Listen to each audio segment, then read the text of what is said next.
The Bring a Trailer Podcast. Hello, everybody, and welcome back to the Bring a Trailer Podcast. My name is Alex Porter. I am the operations director for the company, and today joined by Karl Thomson, co-founder, along with his wife, Jill, of Compass Collective, one of our Bring a Trailer local partners. Karl, thanks for being here today, man.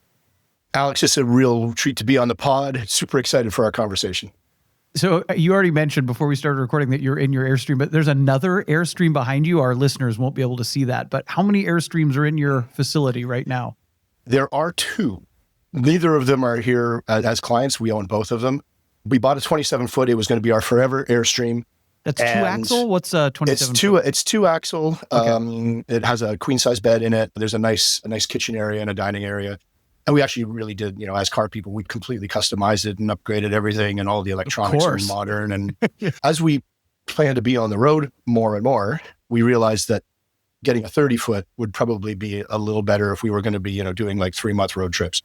Nice. Yeah, so we bought the 30-foot and the 27. This has basically just arrived, and the 27-foot is now available. So you never know. You may be seeing it on Bring a Trailer in the coming weeks. Oh, I love that. It's not the permanent office for Compass? The 30-foot is, as you can see, I'm actually using it partially as our office. Yeah, It's very quiet. Our shop space is by a reasonably busy road, and we have a loft space upstairs, which is gorgeous, but the road next to us is a little noisy. If I come in the trailer, it's nice and quiet, and you don't get all of the road noise from outside. Double insulation. I love it. That's perfect. I want to get into your background, Karl, but before we do, tell us a little bit about the facility where you are right now. There's a long history of companies that you have started called Compass, and I want to go through all of that, but Compass Collective is in San Diego, and you're in what looks like a pretty big building right now. So the shop space that we're in actually, and we'll get into talking some of the history, but we actually did run a race team, and the race team had a facility here and a facility on the East Coast.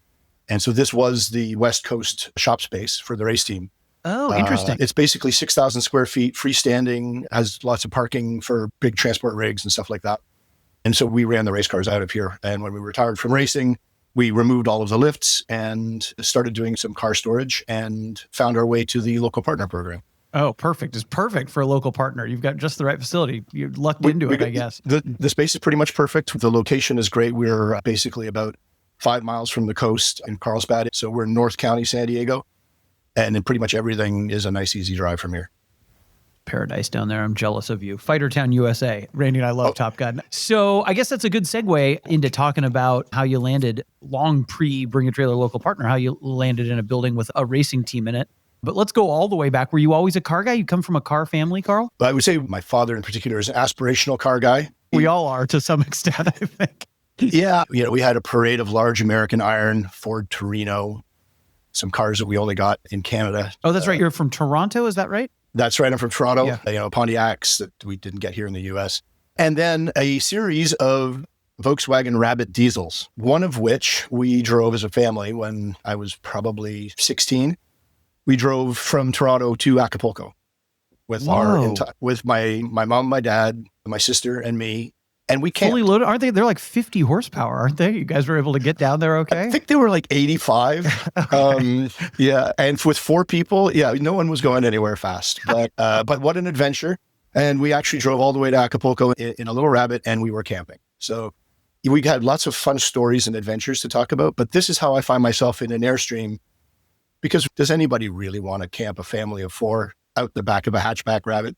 No, but you do want to be out on the road. I find myself thinking about it all the time, right? Especially my family did a lot of road trips too. So that desire to just be out there, especially in the American West or up in the wilds of Canada, it's good for the soul. Yeah, exactly. And it's why we love the Airstream. I mean, we figured Jill and I can boondock with the dog, and we can basically be off the grid for a little over a week before we have to go and hook up. We've got, all the solar and stuff that you can do with these rigs now is absolutely amazing. I mean, you can make enough energy basically to power one of the air conditioners.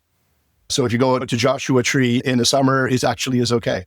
Yeah. Oh, that's great. It's getting better and better. It used to be that like a solar panels on the roof of your trailer or boat barely could do anything. And we sort of bought all of the extra stuff. So we actually have a full array that once we situate ourselves, we pull out all these like foldable panels, and it looked like a small solar farm around the trailer. It's pretty hilarious. Man. Oh, you're like Matt Damon in The Martian, setting up your whole setup there. I love it. Out in the desert, it looks just like that. Totally. I'm sure it does. They may have filmed that out in the desert where you and I like to go, by the way. Were you interested in racing as a young man? How do you get behind the wheel of a race car? I actually came to racing through the Porsche Club. So I started doing driver's ed. I joined the club. I bought an old 911 from a dealer in Toronto and took it and had a stereo installed. And the guys who installed the stereo promptly blew the motor up. So it was a bad initial experience, but it hasn't turned me off Porsches at all, because I've been a member of Porsche Club since 1991. So I basically joined the club, said, please help me out with this old car, and eventually found my way to driver's ed. This is still up in Canada? Yeah, I've been in Canada. You get really spoiled. So I will say one of my big critiques of Southern California is there's no tracks that are really close to us. Mossport was an hour, which is now Canadian Tire Motorsports Park. But Mossport was an hour from my house. So that's one of the best tracks on the continent, and you can just drive there in the morning and come home for dinner. Anyway, I was How doing... far is it to Chuckwalla from where you are? Is that about 3.5 hours. Oh, it's quite a drive. Okay. Yeah. Yeah, it's a bit of, you'd go and stay at the little campsites that they've got there if you were going to do it. I mean, it's wonderful that there is a track, given that so many tracks in Southern California are gone, but it's not really that the first track I ever drove on was the infield at California Speedway, and it's gone, right? Fontucky. Fontana, yeah. Yes. I've never heard that before. That's what people call it?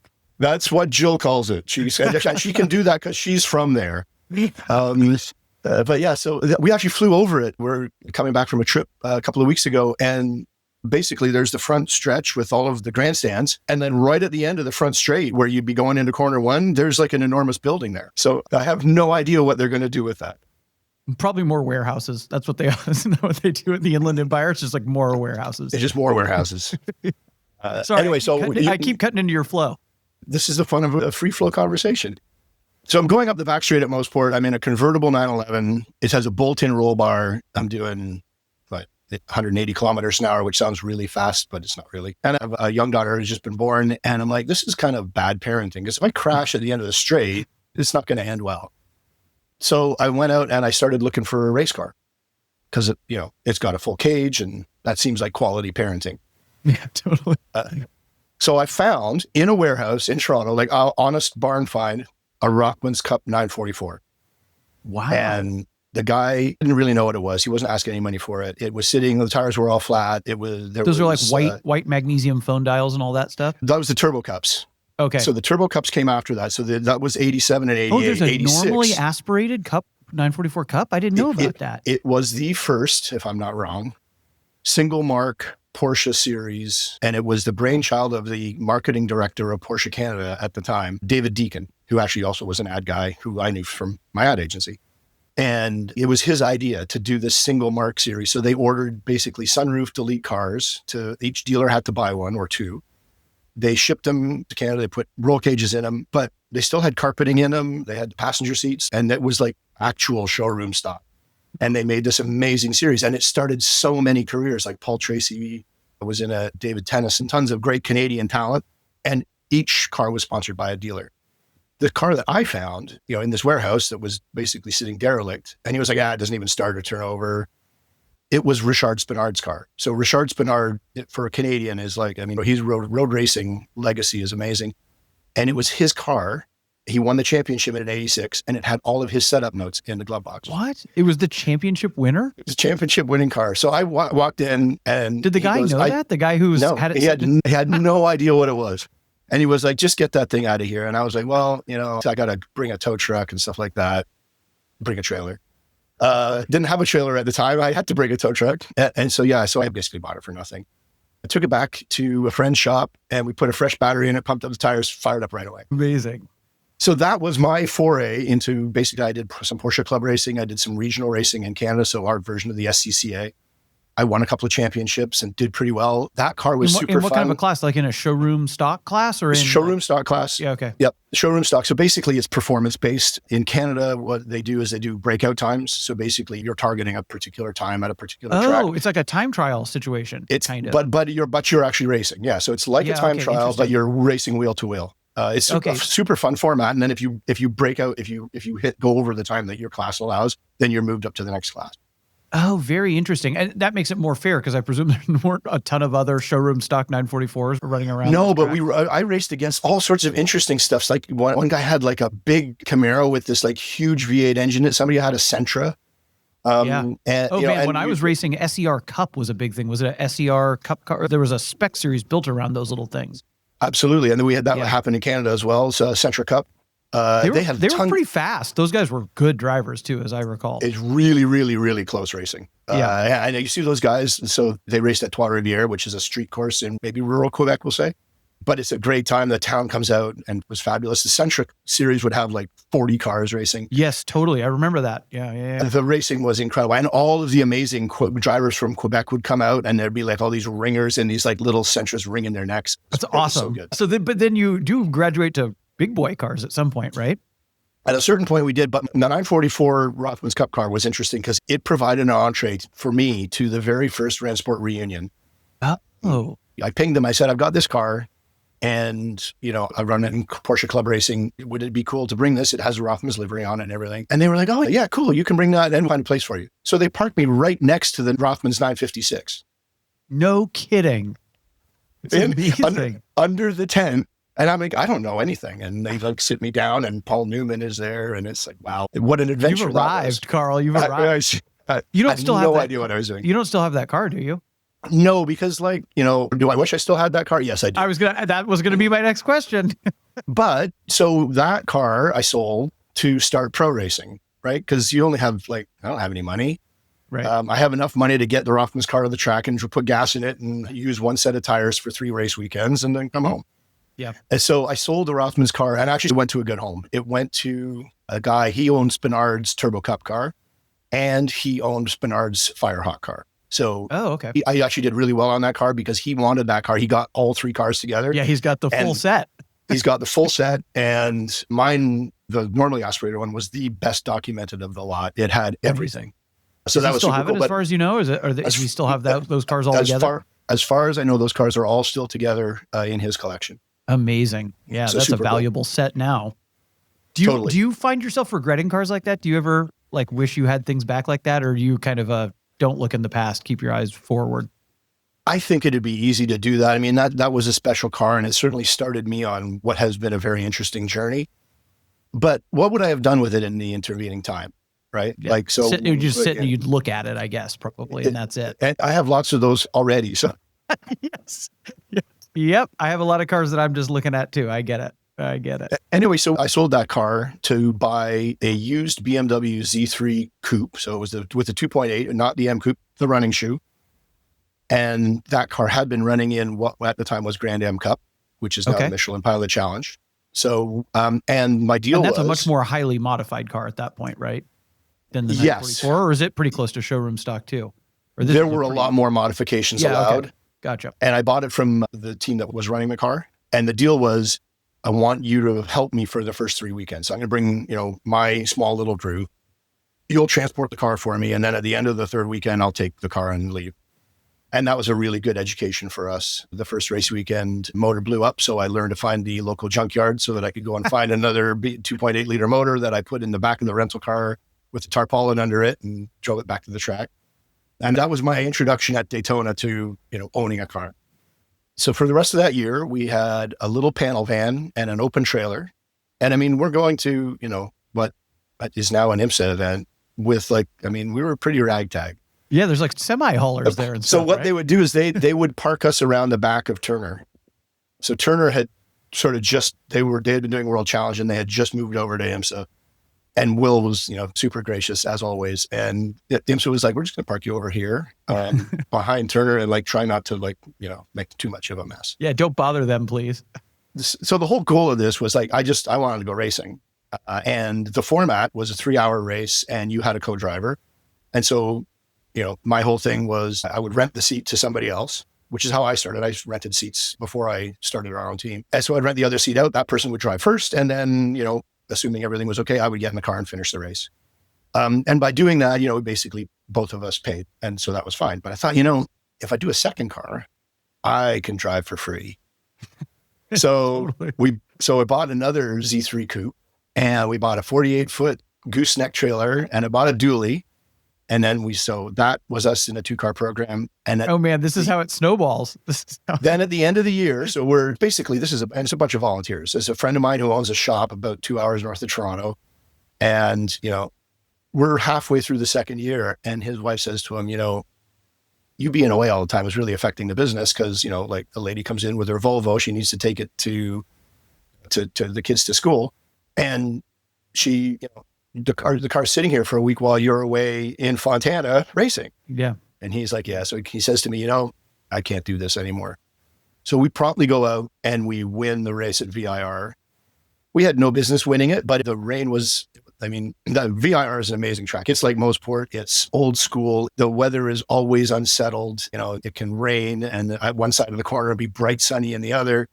And it's a real ballsy track. So we started, I can't remember what the sequence of it was, but we couldn't really do tire changes because we didn't have enough guys. So we just left the slicks on or the reins or whatever. I can't even remember what we did, but however we did it, we ended up in the lead of the race at the end. And the young guy who was renting the seat with me, Daniel Harrington, man, he put on a clinic in the rain and he just drove the pants off of that car. And now that was a feeling. You go, all right, we can actually do this with this, underfunded little collection of folks who have lots of heart. We could actually do this. So the next year I partnered with some guys that were running out of Toronto. They were running Acuras. And that's how we started the Acura adventure with a couple of RSXs. And the core of that group basically stayed with us pretty much almost right through till the very end. Amazing. What was the RSX like as a race car? I love Hondas and Acuras. For me, I found the RSX really hard to drive. It's very short wheelbase. It's very twitchy. In order to make it fast, that was your first front wheel drive race car too, right? First front wheel drive race car. And it was very snappy. I found it hard to drive. The next year we did TSXs, the longer wheelbase. I found the power out of the motor was a little better for me, just not quite as peaky. That was a good race car. Basically, we debuted in that car at Daytona in 2007. And that would be kind of a fun, they're historic now, right? I mean, do those pop up for sale every once in a while, the TSX race car? I see a couple of our old cars popping up every now and again. Yeah, absolutely. We built enough cars over the years and we built all sorts of different kinds of things. But yeah, I'd like the TSX. I had 2 TSX street cars, and so now I never even considered a TSX race. Next time one pops up, shoot me a text, Karl. I'm curious about those. I will do. They were really, really good cars. They were super robust. Our guys had a good handle on how to do the setup on them. We debuted that car at Daytona and won. That's amazing. That's amazing. Cool. And then the relationship continued with Acura, right? Didn't you guys work your way up to NSX GT3 cars? We did. So it was a circuitous route. So we did the RSX and the TSX. We ran those for a couple of years. And then Honda said, we're going to do Acura in World Challenge. And you're building some kind of a relationship with Honda while you're doing that, right? I'm not sure how this all works, but when you're running those cars and debuting them, you've got some kind of a relationship with the manufacturer, right? Absolutely. And it's interesting how the relationship with the manufacturer has changed over the years. So when we started, we would basically find, a theft recovery or a flood damaged car. And we would rip it up. Build it out yourself. You build it yourself. Wow. So when we started, we were building our own cars. So then 2 things happened. One, the cars became a lot more complicated electronically. Sure. So the last car that we built was an Audi S3 with a DSG. So it's with an automatic gearbox. It was the thing that IMSA they thought this is the way that this class ST is going to go. We're going to be basically front wheel drive, flappy paddle. But with a dual clutch with the street gearbox in it, basically. Interesting. Because you couldn't buy an S3 without it. So this was the direction they felt this was the way we were going to go. But the challenge was that the electronics in the car were so complicated that it took us, the better part of a year and a half to crack it properly. Sure. You'd go. You have to run to a dealer or something with the race car to get them to program stuff? Absolutely, and program stuff out. And in a lot of cases, they're not allowed to, right? Because there's a liability. So the manufacturer won't let them do that. So we basically reverse engineered that Siemens ECU. In retrospect, we should have just ripped the ECU out and put a big Bosch in or a Motec or something. But the cost of doing it when we started building it just didn't make any sense. So that was the last car that we actually built. One of the other challenges that the series had was policing different builds from all sorts of different builders. Totally. So the shocks were not stock. They eventually did become, there was a spec shock that they had to use. But initially, everything was free. So if you had those BMW Z3s, if 4 teams showed up with them and they each had 2, you'd have 8 cars. Every single car would be different. Totally. So getting through tech was a real challenge for the tech guys.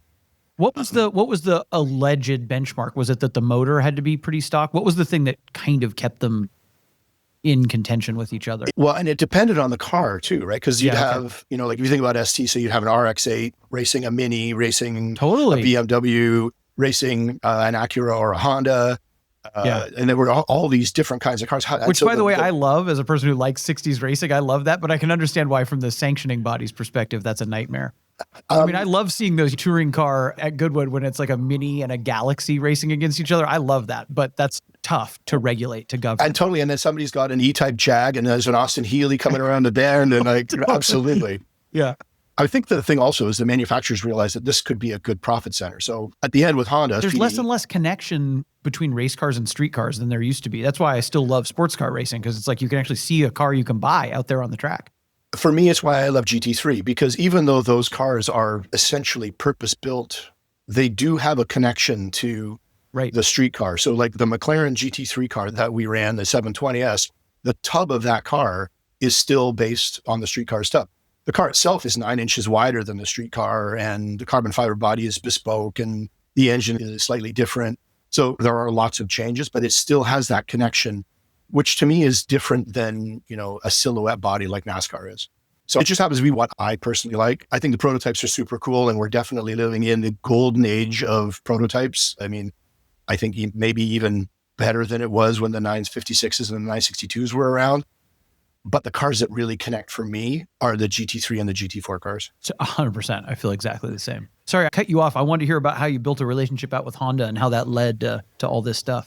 So HPD, Honda Performance Development in Santa Clarita, they basically were the people that we worked with on the Honda side. We would do some marketing stuff with Honda as well, Honda Corporate, but HPD was basically set up as an engineering group. They did the motors for IndyCar. They would do interesting one-off projects, like they do some Baja racing and stuff like that. Yeah. And they were the engine supplier and main contact for us. Were they the ones who built the open cockpit Le Mans racers too, or is that a different company? So you're talking about I think the ARX is the... Yeah, ARX, that's exactly, yes, totally. That was in SoCal somewhere, I thought, where those cars were built. We auctioned one some time ago. It was the second place car from... you had the 66. You had the 66, the white one. Everyone likes the pink one because it's got such a great livery, the one that won. Right. I think Daytona, maybe Daytona and Sebring, but those cars are amazing. And I know that it's interesting. There's the manufacturer, there's the marketers, there's Honda North America. It's a confusing milieu of people. And often the companies are hiring another company to be their kind of racing team, right? To build the chassis and all that. HPD did a nice job of, because they are partially marketing. I think they were funded mostly by marketing dollars, but it's an engineering company. They did a really good job of putting out a quality product repeatably. And now I think it's HRC. So Honda Racing is now the brand. So they pulled HPD and Honda Racing for the rest of the world, and they've combined them. And they now oversee everything, including the new Acura prototypes that are being run by Meyer Shank. Gotcha. But yeah, really a great organization. Great to work with them long term. We moved, so we sort of had the showroom stock cars. We moved in to do a little bit of work with Audi. And then we moved to, when that class changed to a class of car called TCR, which is basically a European-based homologation formula that are front-wheel drive. It's supposed to be front-wheel drive hatchbacks with wide bodies on them, but very close to stock. Audi happened to make one. There are a bunch of manufacturers made them. We ran with them in 2017 in World Challenge for the first championship that was here, and we won that championship with Paul Holton driving. And then in 2018, we ran 3 of them in IMSA alongside one of our McLaren GT4 cars. So we've now basically gone to the point where we were making the cars, and in a very short period of time, you basically call the manufacturer, say, hi, I'd like you to ship me a TCR car or a GT4 car. And they say, well, here's where you wire the money. And then the car shows up 2 weeks before Daytona. Amazing. And at this point, are you still driving, Karl? What's your role in all of this by 2017, 2018? The thing is, and I think you find that most team owners started as drivers. And then there's a certain moment where you go, me being in the car actually costs us money because that seat has value. Yeah. And if, I was pretty harsh with myself. So when I started the team was that we were going to be a sustainable, long-term, and hopefully profitable business so that we could continue. And we basically ran in IMSA from 2004 to 2021. So that's a pretty good long run. We didn't quite make it 20 years, but it was close. A racing team. I mean, that's a pretty good long run for a racing team. And we made money every single year, except the year that I decided to run Subarus against. So basically it was the 2-liter WRX STI, and we were racing against the big V8 Camaros and Mustangs. And we basically ran 2 cars, and then we blew a motor every weekend. At least one. Sometimes we blow 2. So that was not a profitable year. But at what point do you get out? Was it, this happened to me a couple times, 20 years ago when I was still driving on track. A 15-year-old kid gets in a car and you're like, oh, that's what real driving looks like. Like what leads to you kind of getting out of the seat? And what are you doing? Are you calling sponsors? Are you turning wrenches? What were you doing? All of it? So this will be the opportunity we get to talk about my wife, Jill. So I met Jill at the track. She was running a charity at the time, basically bringing sick kids and their families to the racetrack for a day away from being a sick kid. And so one of our drivers at Daytona, so we were running in the support race, Michelin Pilot Challenge, or I think it was the Coney Challenge at that point. And he was running in the 24 hours as well. And he said, hey, look, the car that I'm driving in for the 24 hours, they're sponsored by this charity, and they're going to have a bunch of kids and their families coming. Can I bring them by on Friday? Because we're not really doing too much on the 24-hour side. Can I bring them by and we'll put them in the Hondas and stuff? And I was like, yeah, absolutely. That sounds cool. So all of a sudden, 100 kids and their families in blue T-shirts show up in our paddock. We've got 4 cars that we're running. So that was my introduction to Jill. And, this will be one of those conversations when we have her on the pod later. We need to have her on. I know. But it was interesting because, apparently I was like, hey, can we put stickers on the car? Like anything you want, whatever you need. And I was the only person that ever asked for any money. Wow. And I was like, well, maybe that was good. Maybe it was bad. I mean, obviously it's turned out okay for me, but it was interesting because I was like, why would anybody ask money from the charities you're supposed to be giving to the charity? Totally. Yeah. Anyway, so Jill and I became good friends, and she invested in the team in 2016 and basically basically helped us get into another gear. And so we had been sort of, we're in ST. I wanted to move to GS, and her connections with McLaren really sort of paved our way to do that. And we ran McLarens basically until the last year that we ran in GT4 and in GT3. We were one of the first teams to buy the GT4 cars. They were based on the 570, and they're super cool cars. I mean, you're getting into freaking fast cars at this point, right? And pretty serious semi-professional drivers, I would imagine too. GS got so much faster in that time from when we were building cars. Like if you think the benchmark time at Daytona, if you broke 2 minutes, it was a thing, right? In a GS car. And what are we at now? Like a minute 50, minute 40 something. I mean, the cars are really, really fast now. Yeah. And they're actually really very capable. The McLaren's got traction control. It's got air conditioning. So, you go to VIR, and a driver previously, you would have lost 5 or 10 pounds in water racing there. And now you get out of the car and you're fresh and wonderful because you got AC going along. But the competition in that series has always been amazing. But it's so tight now. I mean, the top, we're at Mid-Ohio last weekend, and the top 15 are covered by a second. The racing is so good. It really is some of the best racing on the planet to me. Is it a mix of amateur and semi-pro drivers, or how does that work? It's interesting. So the definition of an AM driver is a driver that doesn't make their primary income in a race car. Right. Yeah, so they can still be fast as shit, right? So I would say I was a good example. I made money at the advertising and design firm that I ran, and I would use some of that money to go and pay to go racing until I started figuring out, all right, I can drive for free or I can make some money at this. There are a lot of folks who are successful business people in other milieus, and they come in and they bring that same level of discipline to their driving. Yeah. And there are a bunch of drivers who are like that. So yeah, the general idea is that you would have what we would call a gentleman driver or an AM driver, and they end up getting paired with a pro. Yeah. And the idea is that the pro then, does coaching and then look over data and review video and all of that stuff. Yeah. Fascinating. You said you were there last weekend, so you're not totally out of it. Did I hear that? We were watching Mid-Ohio, but yeah, I mean, part of the Airstream thing is, we travel to the racetracks and go and see our friends. We've definitely, I would say, retired from owning a race team, but occasionally I get a call. I went to a race last year. A team called me and said, hey, can you come and help us with strategy? That's always fun when you get sort of called in to give that kind of support. The last year that we did it, we ran IMSA and SRO, and with testing, you're on the road for 22 weeks a year. And it's like a full week. Think of a race weekend, come in on Friday and leave on Sunday night. It doesn't work that way. You're traveling on Wednesday and traveling on Monday. Yeah. Of course. And it's not to complain about it. We had a fabulous adventure, but I will say And here's a segue for you. I like Good. this. We need a being segue. a little bit, the closer to home, being able to not necessarily be in an airport every weekend is great. And it's sort of been fun to transition from, the adrenaline of the race team to a completely different kind of business, but similar in some ways with Bring a Trailer as a local partner. So we started by talking about the fact that you're in San Diego. How did you move the race team there at some point? Yes. So I mentioned that Jill invested in the team in 2016 and we got married in 2018. Okay. By the way, were you in Canada this whole time before this? Still in? Yes. In so, yeah, okay. And then gradually I started commuting to San Diego, which is where Jill's from. Okay. She's the connection. Gotcha. So she's a connection. And there was a good opportunity to do like business on the West Coast, sort of in a smaller, like regional racing.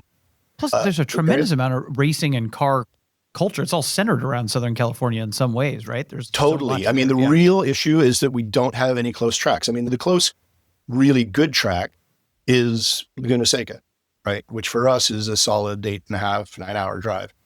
So that's really the only critique. Although if you're a complete bozo amateur like me, like beyond amateur, like no skills at all, there's Buttonwillow and Willow Springs. There's some like little homespun tracks, but nothing for the serious stuff that you were doing.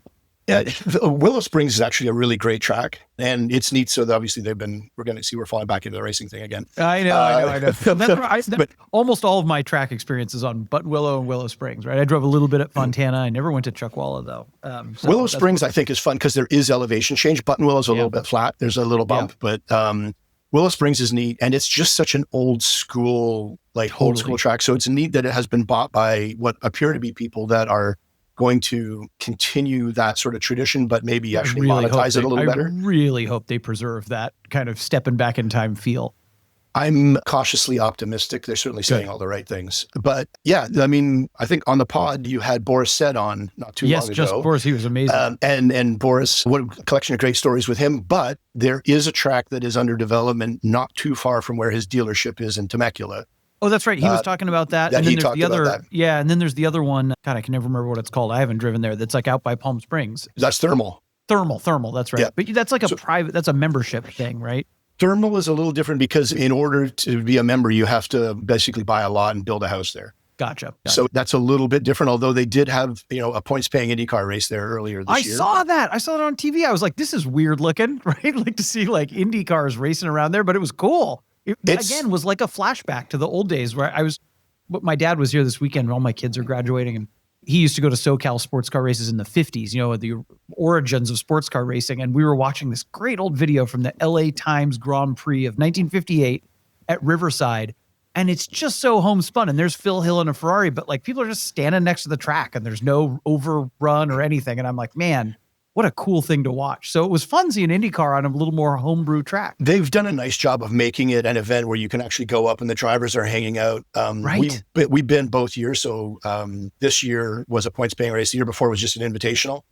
And it was really casual. And they had food trucks and the drivers had basically come up, be standing in line in the food truck. That's amazing. It's accessible. It feels more accessible to the public, I think. Like racing has gotten so exclusive, and I get why people love Formula One. It's fun to watch and it's a soap opera, but man, it's so almost untouchable, And this is honestly one of the reasons why I love IMSA and SRO. Like you can go to the IMSA event at Long Beach and you can walk over the bridge and you're right in the paddock and everybody is there and any of the fans can go there. You don't need a special credential.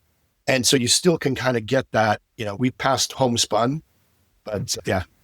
But, I'm enthusiastic about it in the same way. We just had a Bring a Trailer event at Matt Crandall's place up in Portland this weekend. We love here at the company, getting out and meeting the people who read the website, meeting the buyers and the sellers. And so there's just something about that is very appealing to me and that is maybe sometimes somewhat lacking in racing these days. So I love seeing stuff like that.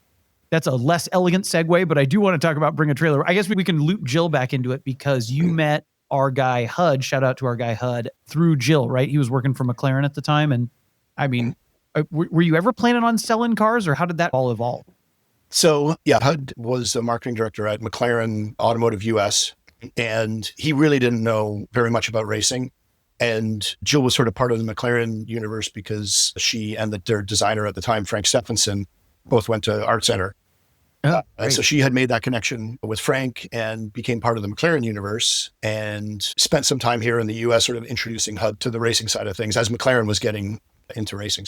Obviously, that was our team's connection also to McLaren, why we ended up starting doing the GT4 cars. So we basically, when we stopped racing, we cleared the lifts out of the shop and we started doing some collector car storage. And I saw, You're almost just looking for a use for the building, right? Is that what you were thinking? You're just like, well, a little bit, because we do have our own small collection of cars, and it's like, well, if we rent the building out, what are we going to do with our cars?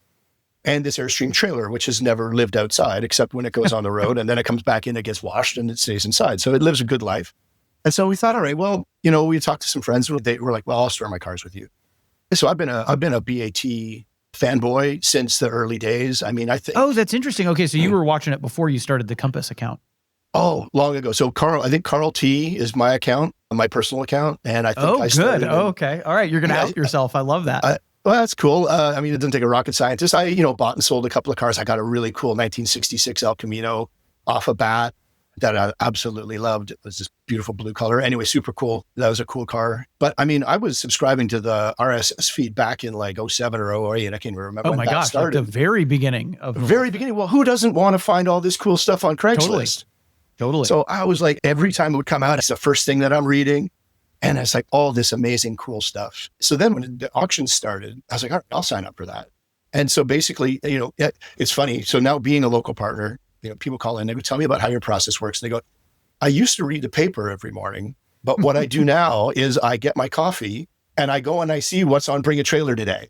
Yeah, totally. Like, it's actually an interesting ritual for so many people. I mean, we hear it at events. So many people walk up and just say that. And a lot of my wife hates Bring a Trailer. We get that a fair amount too, because that's all I do in the morning is, go on the website and see what popped up. Absolutely. And I think, we all do. And everybody has the certain things that they're looking at. My current little obsession, I don't know why, is Meyers Manx style buggies. Oh man, have you seen the one in Europe? Yeah. That one so was just good. Our event. It was so good. Somebody's remaking them. I guess it's the Manx company still. It is the Manx company. Bruce Meyers finally passed away. He lived to be, I think, almost 100. Do you see the ones that they're putting the 3-cylinder radial engine in? How cool is that? I mean, I always like Manx's, but now I'm like, oh man, I want one of these so bad. I think we were talking about Matt Farah off mic. I think Matt Farah bought one of those or ordered one of the ones with the 3-cylinder radial. The radial motor engine. Like, what a cool thing to put in that. Random shout out. If anyone is in LA, go to the Petersen Museum, because the Petersen Museum is worth seeing. Go to the vault, and they have a cafe called the Manx Cafe. Totally. Great shout out. So Another, very, very cool. The other Bruce, there's Bruce Meyers and Bruce Meyer. We love both, but Bruce Meyer, who's still going strong and is the kind of one of the leading lights at the Petersen. Been on the pod, great dude. And man, that museum, I used to go there, Karl, when I was a kid with my dad, before they kind of redid it and turned it into this fancy thing that it is now. And it was, speaking of homespun, much more homespun. I love that place. Been going there my whole life. Very, very cool. So I was on Bring a Trailer and I was like, we're looking for local partners. And so I was like, that would be super fun. I can see how we could actually do a good job. We're car people. Both Jill and I have a marketing background. My first real company was the ad agency Compass 360 in Toronto that I sold my half of in 2016. Or at the end of 2015, actually. So I was like, this would be a cool thing. So I sent in the submission and get a call back from a HUD. And you didn't know that connection before? No clue that it was HUD. Oh my God. He goes, oh yeah, you guys would be great for this. So yeah, and it has been, the business is really, really fun. I mean, we had thought that we were going to retire. We won the 8-hour race at Indianapolis at the end of 2021.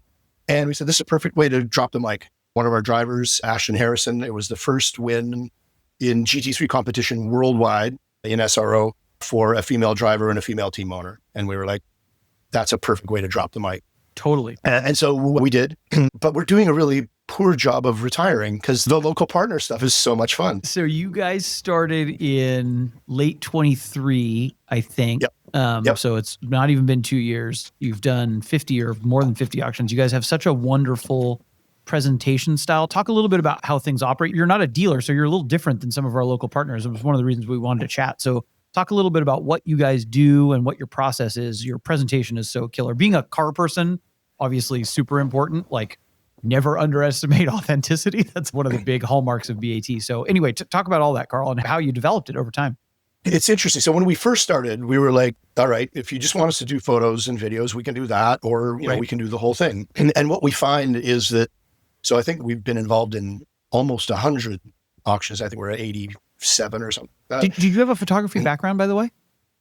I have creative director background. Yeah. Okay. Gotcha. So in the ad agency, we would be doing commercial shoots or we'd be art directing photo shoots. We'd always hire the photographer because that's what you did. Right. And I'd say, this is the setup and this is what the shot's going to look like, or this is how we're going to frame it if we're doing, motion. So I think you have an eye for that. Yeah. But I mean, I went to school to be an architect. I wasn't trained to be a designer or a writer or a photographer, but I think visual people have an eye.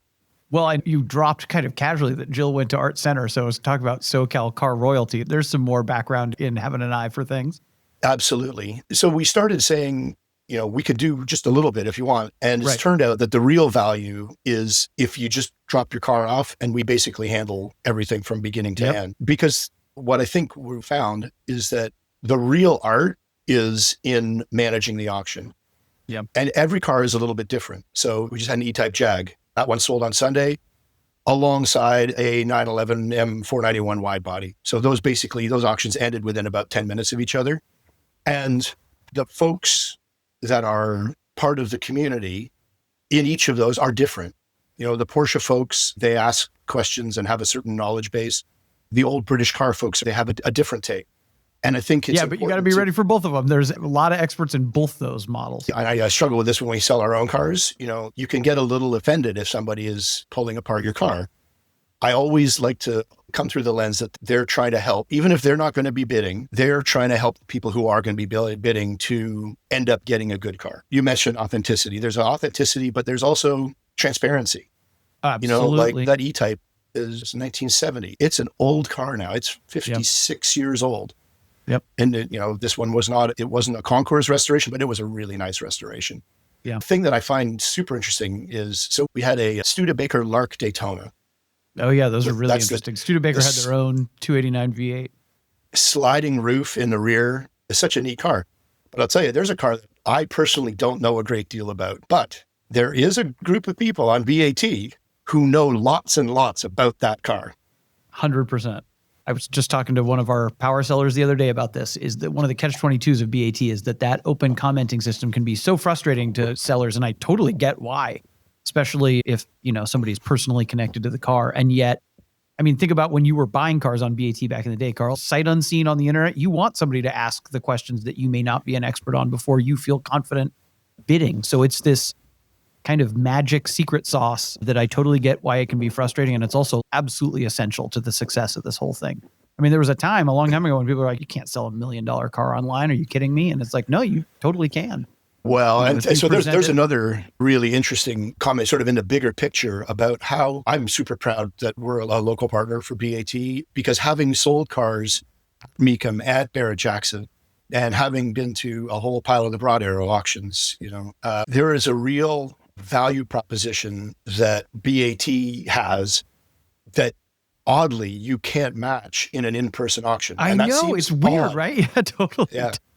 It seems odd. It's like, well, the in-person auction would be better. The level of detail that you get in a bad auction, I mean, I would say that we're probably at, not including documents, because, like got a Mercedes SL that we're just doing right now. It's got 140 pages of documentation. When I was building listings myself, there's nothing better. There's no better feeling. Like you're like, give me the documents, give me all the history. Absolutely. The entire history of the car from new is in there, but not including all of those documents. We're still doing 350 photos of the car. There's 100 of the undercarriage. Yep. You don't even get to see the undercarriage of a car when you go to an in-person auction. You might not know if it runs at an in-person auction. Totally. They push it up on stage and they push it up. And on top of that, depending on the auction, you pay a listing fee, you pay a seller's premium of whatever percentage is, and then there's a buyer's premium. So the entire transaction for the in-person auction is exceptionally lucrative, which is why you can put on these huge tents in Scottsdale. Totally. Whereas, you think of that $1 million car that you bought and you bought it on BAT, you paid $7,500. You paid $99. $99, put the $1 million in their pocket. Yeah. So totally. And you didn't have to ship it or ship it back when it didn't sell. So yes, tell me about it. And with their shipping company. Yeah, so totally. So I think we're in the midst of a shift that's happening on the higher dollar cars. Cause you're right. I think, oh no, you're never going to sell a Carrera GT on an online platform. Oh yeah. It turns out that's actually a really good place to sell a Carrera GT. 100%. 100%. By the way, you'll have the peanut gallery commenting about that too. Actually, I think it's Carrera GT is the designer of that car. I mean, the BAT community, it blows my mind constantly. He's a user of the site. So we get the guy who designed the Carrera GT jumping into the comments on those and talking about what it was like to design that car. I think that's the fun thing also, where you don't really know who the folks in the comments are. My personal handle is pretty easy, but like lots of people have funny handles. Oh, totally. Like I've already asked my wife. Occasionally they will reveal themselves. I like it when they don't. Sometimes we have a little bit of inside baseball knowledge at the company, but it's fun when people don't reveal themselves. It's fun when people kind of can suss it out. Speaking of racing, I think we have another Ray Evernham car coming up, but Ray is like buying and selling on the site all the time, right? And he's admitted who he is. And he's, Boris did too. Boris's username is just Boris said, he's not trying to hide from anyone.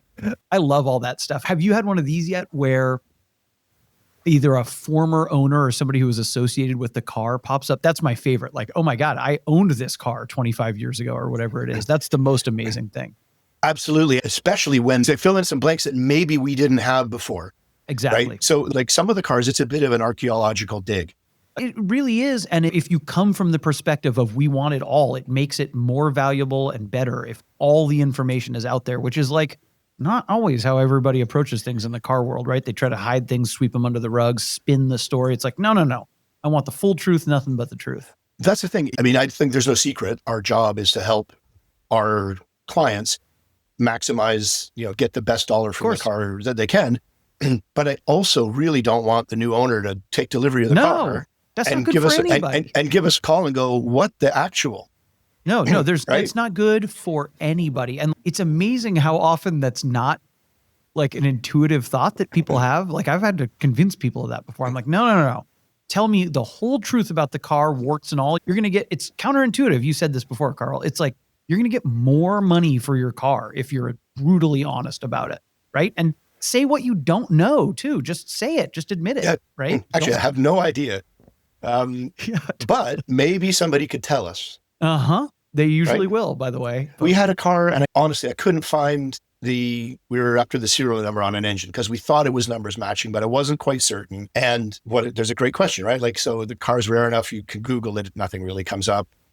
Couldn't find it. The BAT community knew exactly where it was, put the car up in the lift and there it was. Amazing. I love that. That's a fantastic. And you guys crushed it on that M491. Speaking of which, I was watching that auction. At this point, we're 190 something thousand auctions in. We have the data to definitively say, this is how you do it. This is how you maximize your results. There's not secret magic to it. But I used to fear for so long, Karl, that somebody would come along and kind of copy our model. And people have copied the style, but it's so hard to get car people into this truthful, transparent headspace that it's actually like, you got to get there. It's not black magic. It's just being super open and transparent and honest and caring about the real history of these cars. Well, and you can't build a community overnight, right? When the auction started in 2014, that community itself has an authenticity. Yes. So I think as the local partners program sort of matures a bit and we collectively understand best practices, I think one of the things that's interesting is that if you're a single seller and you just want to get rid of that car, maybe, this is the only car I'm ever going to sell on BAT and I just need to get rid of it. So then maybe you do think of how you interact with people a little differently than we do, where we all know it takes forever to build a reputation and you can lose it with a couple of wrong comments. And I know that we're always really mindful of that, especially when a new car comes in and I have to call a person and go, hey, just so you know, these are some things that we are going to talk about in your car and you're going to have to be okay with that. But like you said, if we're transparent about the car, you're going to get more money for it anyways. That's how you get confident. I mean, humans struggle with this in general, but it's like, put yourself in the shoes of the potential buyer. If you were that person, what would you want to know? You want to know all the things, right? Anyway. The buyer of that M491, he's actually bought a bunch of cars and his first thing is it's going to be, so he's up in the Pacific Northwest and the car is being delivered directly to the local partner up there, 911R. Oh, amazing. And they're going to just go through it. And he said, okay, what didn't you say in the auction? And I was like, really nothing. Yeah. He goes, anything I really need to look at? And I was like, no, it's a nice car. I said, the paint's okay, but it's not, it's not it. And he goes, well, we'll take a look at it. Maybe I'll repaint it. That's great. It's hard to find those cars, by the way. This is the reason. Honestly, those cars are going for near turbo money now. And there's even a wing delete M491, which is like my favorite. Oh man, we don't need to start geeking out on Porsches an hour in here. We could do one podcast. We could get a few folks together and just geek out on Porsches. Oh my God. I was biting my tongue asking you, how old was the 911 you bought? Like you were on track in a cabriolet. There's a lot of questions I left on the table there, Karl. Yeah, fair enough. That's for another time. Yeah, totally. We'll do it again. I guess maybe the good way to end is what should folks know about you and Compass and where you're headed and how to get a hold of you, all that stuff. So in the facility here, we're actually moving away from doing collector car storage. There are a bunch of folks that are doing that and they do it really well. We're focusing just on our local partner business. So basically, I think one of the things that makes us a little bit different, we alluded to it earlier, we're not mechanics. We're not a dealer. We do not carry our own inventory. We see ourselves as a marketing company, and we help people maximize the value of their collector and enthusiast cars using Bring a Trailer as a platform. There's no question it's the best place to sell these kinds of cars. And the variety of cars that are a perfect fit for BAT is very, very wide. So, for us, if a car needs mechanical work, we've got mechanics that we'll take it to. We have a fellow, and all he does is air-cooled Porsches. So perfect. If you have a car and need some work, it'll go to him. We've got some folks that do, American muscle. We've got some folks that will work on British cars. But we're not mechanics. This is one thing I learned in racing. I'm good at driving. I'm good at the marketing side of things, and I'm good at managing the team. Nobody should give me a wrench. Being a people organizer is a skill in and of itself, and building relationships and knowing what to do and how to get things done. And, I've evolved, and so has our co-founder, Randy, into all we want to do is hand our keys over to a person like yourself, or you mentioned Matt Crandall, these folks. Like, that's what we do. Randy just sold one of his cars through Rob Dietz. And you said earlier, this is the future. This is what people want. You thought you were just going to take photos, and it turns out people just want to hand you the key and let you do all this expert work that you're so good at. And that's how I feel. And the reality is the way that we work is just because of some of that experience with in-person auctions, we don't charge a commission. We charge an hourly rate. And it's basically just how much work it takes us to get it done. When we talk to people, I'm always confident that whatever they pay us, they will get more for their car over what they paid us. You look at that M491, the client there is absolutely over the moon. You drop your car off with us, but there are some differences. Our clients, they keep the title. They deal directly with the winning bidder. So it's a private transaction between the owner of the car and the winning bidder. And then once they've been paid, they get a bill from us, and the winning bidder can arrange to pick the car up from us. All the while, the car has been held in storage in our facility. So you basically, it's like calling Carvana, but instead of getting wholesale, you're getting retail and maybe better. Yeah, retail plus.